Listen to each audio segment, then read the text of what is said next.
എല്ലാവർക്കും ക്രിസ്തുയേശുവിന്റെ നാമത്തിൽ സ്നേഹ വന്ദനം. ഉൽപ്പത്തി പുസ്തകത്തിന്റെ 4ഉം 5ഉം അധ്യായങ്ങളാണ് ഇന്നത്തെ ധ്യാനത്തിനായി തിരഞ്ഞെടുത്തിരിക്കുന്നത്. 1, 2, 3 അധ്യായങ്ങളിൽ ഏദൻ തോട്ടത്തിന്റെ കഥയായിരുന്നു. ദൈവം ശൂന്യവും പാഴുമായതിൽ നിന്നും മനോഹരമായ ഏദൻ തോട്ടം സൃഷ്ടിച്ചു. മനുഷ്യനടക്കമുള്ള സകല ചരാചരങ്ങളെ സൃഷ്ടിച്ചു. എന്നാൽ മനുഷ്യൻ പാപം ചെയ്ത് ഏദൻ തോട്ടത്തെ നഷ്ടമാക്കിയ കഥയാണ്, സംഭവമാണ്, വിശ്വാസമാണ് ആദ്യത്തെ 3 അധ്യായത്തിൽ. ഉൽപ്പത്തി പുസ്തകത്തിലെ ആദ്യത്തെ 11 അധ്യായങ്ങൾക്ക് ജിയോളജിക്കൽ സപ്പോർട്ട് ഇതുവരെ കണ്ടെത്തിയിട്ടില്ല. അതിനെ സാധൂകരിക്കുന്ന തെളിവുകൾ, അതിന്റെ ടൈം ഫ്രെയിം, ക്രോണോളജി ഇതുവരെ അങ്ങോട്ട് ഫിക്സ് ചെയ്യാൻ ചരിത്രകാരന്മാർക്ക് ഒത്തിട്ടില്ല. എന്നാൽ 12ാം അധ്യായത്തിൽ അബ്രഹാമിന്റെ തെരഞ്ഞെടുപ്പോടുകൂടി ആധികാരികമായ ലോക ചരിത്രവുമായിട്ട് വേദപുസ്തക ചരിത്രവും ഒരു സിങ്ക്രണൈസിങ് ചെയ്യുന്ന ഒരു പ്രോസസ് ഉണ്ടാകുകയാണ്. അതുകൊണ്ട് തന്നെ അതിനു മുമ്പ് നടന്ന സംഭവങ്ങൾ നടന്നതാണോ അല്ലയോ എന്നൊക്കെ ഒത്തിരി ചർച്ചകളൊക്കെ ഉണ്ട്, വാദപ്രതിവാദങ്ങളുണ്ട്. എന്നാലും വിശ്വാസമാണ്, വിശ്വത്തിൽ ഇങ്ങനെ സംഭവിച്ചു എന്ന് തലമുറയായി സഹസ്രാബ്ദങ്ങളായി ജനങ്ങൾ വിശ്വസിക്കുന്നതാണ്. അത് തീർച്ചയായും വിശ്വാസമാണ്. സഹോദരന്റെ സഹോദരൻ, ഉൽപ്പത്തി പുസ്തകം 4ാം അധ്യായം. പറുദീസ നഷ്ടപ്പെട്ട മനുഷ്യൻ തന്റെ യാത്ര ആരംഭിച്ചു. നാഗരികതയുടെ കഥയുടെ ആരംഭമാണ്. The story of civilization begins with the lost paradise. ഒരു വലിയൊരു യാത്രയാണ് ആരംഭിക്കുന്നത്. പൂന്തോട്ടം നഷ്ടപ്പെട്ട മനുഷ്യൻ ഇനി ഒരിക്കലും ചരിത്രത്തിൽ ഒരു പൂന്തോട്ടം അവകാശമാക്കുകയില്ല. ചരിത്രത്തിന്റെ ഗതി എങ്ങനെയാണ്? അലഞ്ഞു നടക്കുന്ന മനുഷ്യൻ പിന്നീട് ഗ്രാമങ്ങളിലേക്ക് പോകും, പിന്നീട് പട്ടണങ്ങളിലേക്കൊക്കും, പിന്നെ നഗരങ്ങൾ, പിന്നെ മെട്രോപോളിസ്. ഇങ്ങനെയാണ് മെഗാ സിറ്റീസ്, ഇങ്ങനെയാണ് മനുഷ്യ ചരിത്രം മുന്നോട്ട് പോകുന്നത്. നഗരങ്ങളെ ഒരിക്കലും ഉദ്യാനങ്ങളായി മനുഷ്യന് ആസ്വദിക്കുവാൻ ഒക്കില്ല എന്നുള്ളത് ചരിത്രത്തിന്റെ വലിയൊരു പാഠമാണ്. ഈ യാത്ര പോകുന്നത് സ്വർഗീയ യെരുശലേമിലേക്കാണ്. The new Jerusalem, the city of God. It is not a mere city, it is the city of gardens. It's a garden city. ഉദ്യാനങ്ങളുടെ നഗരമാണ് സ്വർഗീയ യെരുശലേം. അതുകൊണ്ട് വേദപുസ്തകത്തിന് ആദ്യം മുതൽ അവസാനം വരെ ഒരു കണക്ഷൻ ഉണ്ട്. ഏദൻ തോട്ടം നഷ്ടപ്പെട്ട മാനവരാശി പ്രപഞ്ചത്തോടൊപ്പം വലിയൊരു തീർത്ഥയാത്രയ്ക്ക് ആരംഭം കുറിച്ചിരിക്കുകയാണ്. First organised unit is the family. ഭവനമാണ്. ഭവനത്തിൽ ഗ്രഹനാഥനുണ്ടാകും. പിന്നീട് കൂടുതൽ യൂണിഫൈങ് ഫാക്ടേഴ്സ് പല ഫാമിലീസിനെ അടുപ്പിച്ച് വരുമ്പോൾ കുലപതി ഉണ്ടാകും, ഗോത്രപിതാവ്, ഒരു കഥാനായകനുണ്ട്. നാഗരികതയുടെ നിത്യഹരിതവേദിയിലേക്ക് here comes the patriarch, the leader. History is the story of the greatest leaders of all time. പുരുഷൻ തന്റെ സ്ത്രീയെ അറിഞ്ഞു, സന്തതി പരമ്പരകൾക്ക് നാന്ദി കുറിച്ചു. ആദാമിനും ഹവ്വായ്ക്കും ലഭിച്ച, യഹോവയാൽ ലഭിച്ച പുരുഷ പ്രജ, ആദ്യജാതൻ കയീൻ, അനുജൻ ഹാബേൽ. Cain and Abel were born to Adam and Eve. Cain was a farmer. കൃഷിക്കാരനായ കയീൻ തന്റെ ആദ്യഫല സമർപ്പണത്തിൽ നിന്നും യഹോവയ്ക്ക് സമർപ്പിച്ചു. എന്നാൽ ദൈവം അതിൽ സംപ്രീതനായില്ല. ആട്ടിടയനായ ഹാബേലിന്റെ കടിഞ്ഞൂൽ രക്തത്തിൽ ദൈവം പ്രീതിപ്പെട്ടു. സഹോദരന്റെ ബലി അർപ്പണം ദൈവം സ്വീകരിച്ചു. എന്നാൽ സ്വന്തം അർപ്പണം ദൈവം സ്വീകരിച്ചില്ല. അവന്റെ മുഖത്ത് നിരാശ, ഒരു കോപം, നന്മയില്ലാത്ത പാപം അവനെ കീഴടക്കി.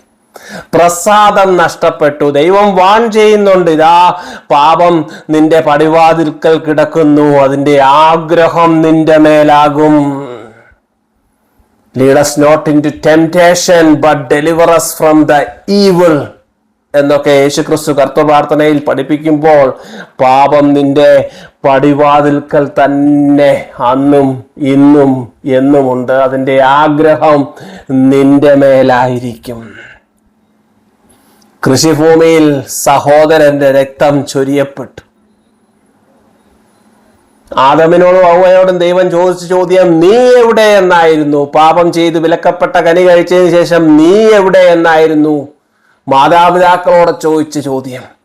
എന്നാൽ കയീനോട് ചോദിക്കുന്നത് വേർ ഈസ് യുവർ ബ്രദർ, നിന്റെ സഹോദരൻ എവിടെ?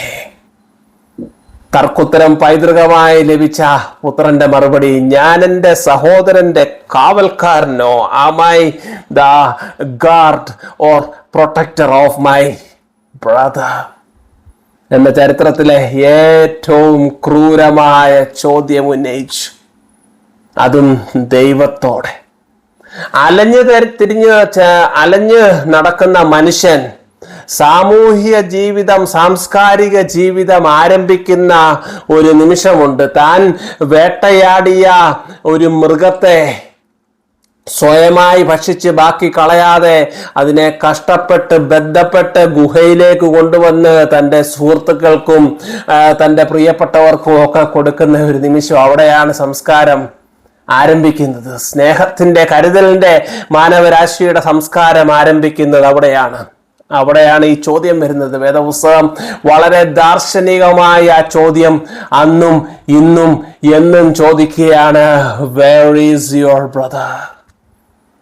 നമുക്ക് തിരിച്ചു പറയാം, ഞാൻ എൻ്റെ സഹോദരന്റെ കാവൽക്കാരൻ, അവന്റെ കാര്യം അവൻ നോക്കട്ടെ, എനിക്കെന്നെ അവന്റെ കാര്യത്തിൽ. ഇതൊരു വലിയ ചോദ്യമാണ്. നീ നിന്റെ സഹോദരന്റെ സഹോദരനാണ് എന്ന് നീ മറന്നു പോകരുത്. നീ സഹോദരന്റെ കാവൽക്കാരനായിരിക്കുകയില്ല, പക്ഷേ നീ നിന്റെ സഹോദരന്റെ സഹോദരനാണ്. ദൈവം അതറിഞ്ഞിരുന്നു. മണ്ണിൽ നിന്നും ഉയർന്ന മനുഷ്യന്റെ രക്തത്തിന്റെ നിലവിളി കേട്ടു ദൈവം. നിലത്തിന്റെ വീര്യമെന്നാണ് നഷ്ടപ്പെട്ടത്. The fertility of the soil was depleted or lost. ശാപഗ്രസ്തനായ കയീൻ തന്റെ പലായന പർവ്വതത്തിലേക്ക് പ്രവേശിക്കുന്നു. നൊമാഡിക് ലൈഫ് അവിടെ തുടങ്ങിയാണ്. ഇത് ചരിത്രത്തിന്റെ ഡിഫറെന്റ് ഈപോക്സുമായിട്ട് കണക്ട് ചെയ്ത് പഠിച്ചാൽ വളരെ വളരെ പ്രയോജനകരമായ ഒരു കാര്യമായിരിക്കും. കയീൻ ശരിക്കും പാപം ചെയ്തതാണ്, ശാപഗ്രസ്തനാണ്. കയീനൊരു ഭയം വന്നു, അയ്യോടാ, ഞാൻ ദൈവത്തിനെതിരെ പ്രവർത്തിച്ചവരാണ്, എന്നെ കാണുന്നവർ എന്നെ കൊന്നുകളയും. എന്നാൽ പാട്രിയാർക്കിനെ സംരക്ഷിക്കുക എന്നുള്ളത് ദൈവത്തിന്റെ ഒരാവശ്യമായി ചരിത്രത്തിൽ പലപ്പോഴും മാറുകയാണ്. ദൈവത്തിന്റെ അടയാളം അവന് സംരക്ഷണമായിരിക്കും. അവനെ കൊല്ലുന്നവന് 7 ഇരട്ടി പകരം ലഭിക്കും. സ്വന്തം ശക്തിയുടെ പ്രഖ്യാപനമാണ്. എതിരെയുള്ള കർമ്മത്തിന്റെ പ്രത്യാഘാതത്തിന്റെ വ്യാപ്തിയെ പറ്റിയുള്ള അവബോധം. എന്നെ തൊട്ടാൽ 7 ഇരട്ടി ദൈവം അവന് പകരം നൽകും. ഈ ഒരു വിശ്വാസം സ്വയം പ്രഖ്യാപിക്കുകയാണ്. എല്ലാ കാലവും വലിയ വലിയ യുദ്ധങ്ങളൊക്കെ ജയിക്കുന്നതിൻ്റെ ഒരു മർമ്മം ഇതാണ്. ആധുനിക ലോകത്തിൽ പോലും നീ എൻ്റെ രാജ്യത്തെ ആക്രമിച്ചാൽ നിന്നെ തകർത്തു കളയാനുള്ള സംഹാര ശക്തി എൻ്റെ കയ്യിലുണ്ട്. The deterrence theory that prevents war. Strength respects strength. അവിടെയാണ് കയീന്റെ യാത്ര തുടങ്ങുന്നത്. ദൈവത്തിന്റെ സംരക്ഷണവുമായി ദൈവത്തിന്റെ അടയാളവും ഉണ്ടെന്ന് പറയുമ്പോൾ ഒരു ഡിവൈൻ ഒറിജിൻ ഓഫ് കിങ്ഷിപ്പ് ഒക്കെ പിന്നീട് അതുമായിട്ട് കണക്ട് ചെയ്യാവുന്ന കാര്യമേ ഉള്ളൂ. I must survive. I know my strength and I must declare it publicly so that those who encounter me must be aware of my strength, and that strength is derived from God.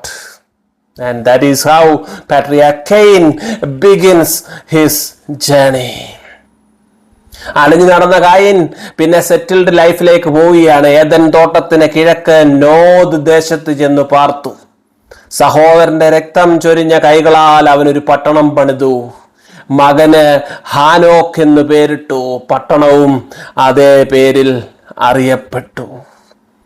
പിന്നീട് കയീന്റെ വംശാവലിയിൽ ഹാനോക്ക്, ഈരാത്ത്, മെഹുയലേൽ, മെതുശയേൽ എന്നിവർക്ക് ശേഷം 7-ാം തലമുറയിൽ ലാമക് ജനിക്കുകയാണ്. ലാമക്കിന് 2 ഭാര്യമാർ, ആദായും സില്ലായും. ആദായിൽ 2 മക്കളാണ് ഉണ്ടായത്. കൂടാരവാസികൾക്കും പശുപാലകർക്കും പിതാവായ യാബേൽ, കിന്നരവും വേണുവും ഉപയോഗിക്കുന്നവരുടെ പിതാവായ യൂബാൽ എന്നിവർ. കൂടാരവാസികൾ, ടെന്റ് മേക്കേഴ്സ്, ടെന്റ് ഡ്വെല്ലേഴ്സ്, അതൊരു പുതിയൊരു സ്ട്രാറ്റിഫിക്കേഷൻ ആണ്. The society becomes complex and different occupations begin to evolve. പശുപാലകർ, കാറ്റിൽ റെയറേഴ്സ്, ഹെർഡ് പീപ്പിൾ, അവരുടെ തുടക്കമായി. കിന്നരവും വേണുവും ഉപയോഗിക്കുന്നവർ, സംഗീതജ്ഞർ വരികയാണ്. ചരിത്രത്തിലെ സുന്ദരമായ ചരിത്രം കൂടുതൽ സംഗീതാത്മകമാവുകയാണ്, താളാത്മകമാവുകയാണ്. സില്ലയിൽ 2 മക്കൾ, ചെമ്പുകൊണ്ടും ഇരുമ്പുകൊണ്ടും ആയുധങ്ങളെ തീർക്കുന്നവനായ തുബൽഖൈൻ ആൻഡ് ഹിസ് സിസ്റ്റർ, സഹോദരി Naamah. Tubalcain was a man of might എന്നാണ് പറയുന്നത്. ഇംഗ്ലീഷ് ഭാഷയിൽ പോലും അങ്ങനെ ഒരു സെന്റൻസ് ഉണ്ട്. ഇരുമ്പ്, ചെമ്പ്, metallurgy. Man begin to explore metal. Stone ഏജിൽ നിന്നും മെറ്റൽ ഏജിലേക്ക് വളരെ നാടകീയമായി ചരിത്രം മുന്നോട്ട് പോവുകയാണ്. ലാമക് തൻ്റെ ഭാര്യമാരായ ആദയോടും സില്ലയോടും ഒരു ശക്തി പ്രഖ്യാപനം, അതൊരു പാട്ടാണെന്നാണൊക്കെ പറയുന്നത്. ലാമേക്കിന്റെ പാട്ടാണ്. പിതാമഹൻ 7 മടങ്ങ് ചെയ്ത പ്രതികാരം തൻ്റെ കാലത്തിൽ 77 മടങ്ങായി മാറി. മുറിവിന് പകരം പുരുഷനെയും പരിക്കിന് പകരം യുവാവിനെയും കൊല്ലും. ചരിത്രം കൂടുതൽ കോംപ്ലക്സ് ആവുകയാണ്. ചരിത്രത്തിന്റെ ഗതി നമ്മൾ നോക്കുകയാണെങ്കിൽ ഈ കാലഘട്ടങ്ങളിലൊക്കെ പിന്നീട് അനേക പോരാട്ടങ്ങളുടെ കാലം ആരംഭിക്കുകയാണ്. സ്റ്റോൺ ഏജും അയൺ ഏജ്, ബ്രോൺസ് ഏജ്, ഇതിലെല്ലാം കടന്നു പോകുന്ന ഒരു കാലഘട്ടമാണ്. ആരും ആർക്കും പകരമാവില്ലെങ്കിലും കൊല്ലപ്പെട്ട മകന് പകരം ദൈവം ആദ്യ മാതാപിതാക്കൾക്ക് ഷേത്ത് എന്ന മകനെ നൽകി. അവന്റെ മകന്റെ പേര് എനോഷ്. സോ 4-ാം അധ്യായത്തിന്റെ ഒരു സമ്മറി ചെയ്യുകയാണെങ്കിൽ, നാഗരികത സ്ഥായിയായ രൂപം കൈവരിച്ചു തുടങ്ങിയ കാലം, മണ്ണിന്റെയും പ്രകൃതിയുടെയും വിഭവങ്ങളെ കൂടുതൽ ഫലപ്രദമായി വിനിയോഗിക്കുവാൻ ലോഹങ്ങൾ മനുഷ്യന് കരുത്തു നൽകി. പണിയായുധമായും ഉപകരണമായും നശീകരണമായുധമായും അവനോടൊപ്പം സഹസ്രാബ്ദങ്ങൾ തുടരുന്ന യാത്ര. കർഷകർ, കൂടാരവാസികൾ, പശുപാലകർ, സംഗീതജ്ഞർ, ആയുധ നിർമ്മാതാക്കൾ തുടങ്ങി മനുഷ്യന്റെ സാംസ്കാരിക സാങ്കേതിക വിഭജനങ്ങളും ആരംഭിച്ചു. മനുഷ്യൻ ദൈവത്തിന് നാമം നൽകി. യഹോവയുടെ നാമത്തിലുള്ള ആരാധന ആ കാലത്ത് തുടങ്ങി. ദൈവത്തിന്റെ ചോദ്യം ഇതാണ്: നിന്റെ സഹോദരൻ എവിടെ? നീ എവിടെ? നിന്റെ സഹോദരൻ എവിടെ? ആധുനിക ലോകത്തിൽ 2026 ലോകത്തിന്റെ തിരക്കിൽ നാം ഓടി നടക്കുമ്പോൾ സഹോദരൻ പട്ടുവീഴുന്ന ഈ ക്രൂരമായ യാത്രയിൽ ധനവാൻ ലാസറിനെ കണ്ടില്ല, ലാസറിന്റെ കഷ്ടപ്പാട് കണ്ടില്ല, ലാസറിന്റെ പട്ടിണി തൻ്റെ തൊട്ട് അയൽപക്കമായിരുന്നെങ്കിലും കാണുവാൻ സാധിച്ചില്ല. അവൻ തൻ്റെ സുഖലോലുപതയിൽ മുഴുകി ജീവിക്കുകയായിരുന്നു. ധനവാനെ, നീ എന്തുകൊണ്ട് ലാസറിനെ കണ്ടില്ല? നിന്റെ സഹോദരൻ എവിടെ?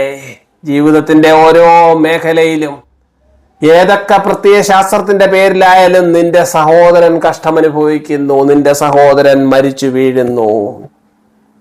നമുക്ക് നിഷ്പക്ഷനാകാം. ഞാൻ എൻ്റെ സഹോദരന്റെ കാവൽക്കാരനാണോ? അവന്റെ കാര്യത്തിലൊക്കെ ഞാനാണ് ഇടപെടേണ്ടത്? നിന്റെ സഹോദരൻ പാപത്തിന്റെ വഴിയിൽ വീണുപോകുന്നു, മരണത്തിന്റെ താഴ്വരയിൽ വീണുപോകുന്നു, അവൻ മരിച്ചു പോകും. എന്നാൽ അവന്റെ രക്തത്തിന്റെ കണക്ക് നിന്നോട് ചോദിക്കുന്ന ഒരു ദൈവം. Cain and Abel. ദൈവസന്നിധിയിലേക്ക് നമ്മളുടെ സമർപ്പണം നൽകാം, ദൈവത്തെ പ്രീതിപ്പെടുത്തുക. പ്രസാദാത്മകത ഉണ്ടാവുകയാണ് നിനക്ക് വേണ്ടത്. നിന്റെ മുഖത്ത് പ്രസാദാത്മകതയില്ല. നീ എത്ര വലിയ യാഗം അർപ്പിച്ചിട്ടും നിന്റെ മുഖത്തൊരു പ്രസാദമില്ലല്ലോ. നിന്റെ ഉള്ളിൽ പാപം കിടക്കുന്നു, പാപം അതിന്റെ പടിവാതിൽക്കൽ നിൽക്കുന്നു. സമൃദ്ധിയായ ജീവൻ നൽകുവാനായി യേശുക്രിസ്തു വരുമ്പോൾ സമൃദ്ധിയായ ജീവന്റെ ഏറ്റവും വലിയ ലക്ഷണം പ്രസാദാത്മകതയാണ്, ജോയിയാണ്, സെലിബ്രേഷൻ ഓഫ് ലൈഫ്. ലക്ഷ്യബോധമാണ്. ലക്ഷ്യബോധത്തിൽ നിന്നും നമ്മെ ഡിസ്ട്രാക്ട് ചെയ്യുന്നതെല്ലാം പാപമാണ്. പാപത്തിന്റെ പിടിയിൽ നിന്നും ദൈവമേ മാറുവാൻ സാധിക്കണമേ. പാപത്തെ വെറുത്തു ജീവിപ്പാൻ പാപബോധം ഞങ്ങളിൽ തരൂ. യേശുവേ നീ വലിയവൻ, യേശുവേ നീ പരിശുദ്ധൻ, യേശുവേ നീ വല്ലവൻ, യേശുവേ നീ നല്ലവൻ. ജീവനുള്ള ദേവനേ വരൂ, ജീവവാക്യമോതുവാൻ വരൂ. പാപത്തെ വെറുത്തു ജീവിപ്പാൻ പാപബോധം ഞങ്ങളിൽ തരൂ. നീ നിന്റെ സഹോദരന്റെ കാവൽക്കാരനോ? മറുപടി പറയാം, ഞാൻ എൻ്റെ സഹോദരന്റെ സഹോദരനാകുന്നു. ലോകത്തെ മാറ്റിമറിക്കാം ദൈവസ്നേഹത്താൽ. ആമേൻ.